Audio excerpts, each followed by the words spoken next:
এখন শীতের অন্তিম লগ্ন, ফেব্রুয়ারি মাসের শেষ প্রহর। উষ্ণতার পরশ শীর্ণ শাখায়, দিকে দিকে কচি পাতা আর মুকুলের আনাগোনা। আজ 21শে ফেব্রুয়ারি। ঢাকা শহরে সকলের সাথে সারমেয় বায়স ও শান্তির দূত পায়রা অংশ নিয়েছিল 144 ধারায়।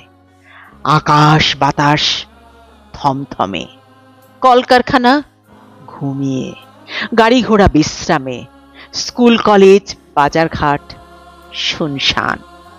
চারিদিকে একেবারে নিস্তব্ধ। কিন্তু বাংলা মায়ের দামাল ছেলেরা মেনে নিতে পারেনি পাকিস্তানি ঘৃণ্য চক্রান্ত। মাতৃভাষা হারানোর হাড় হিম করা আতঙ্কে তাদের রক্ত টকবক করে ফুটছে, শিরায় শিরায় ছুটছে মাতৃভাষা বাংলা রক্ষার উন্মাদনার স্রোত।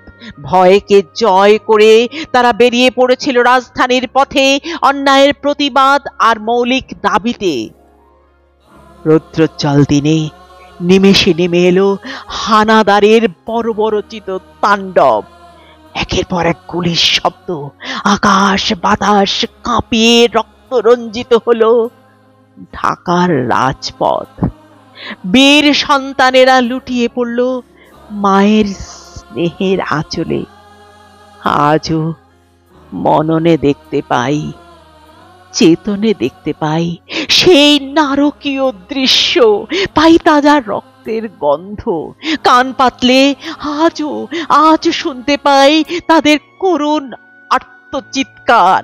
ছিন্ন ভিন্ন দেহে মরণ যন্ত্রণা উপেক্ষা করে শেষ নিঃশ্বাস পর্যন্ত বলে চলেছে, বাংলা আমার মায়ের ভাষা, রাষ্ট্রভাষা বাংলা চাই, বাংলা চাই, বাংলা চাই।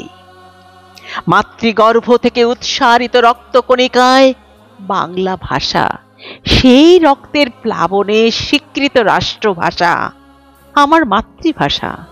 তরুণ রক্তস্রোত, দেশের গণ্ডি পেরিয়ে বিশ্ব সভায় স্বীকৃত বাংলা ভাষা।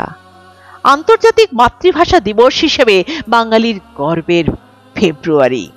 হে বিজয়ী বীর, তোমাদের আত্মত্যাগ আমরা কোনো দিন ভুলব না, ভুলব না, ভুলব না।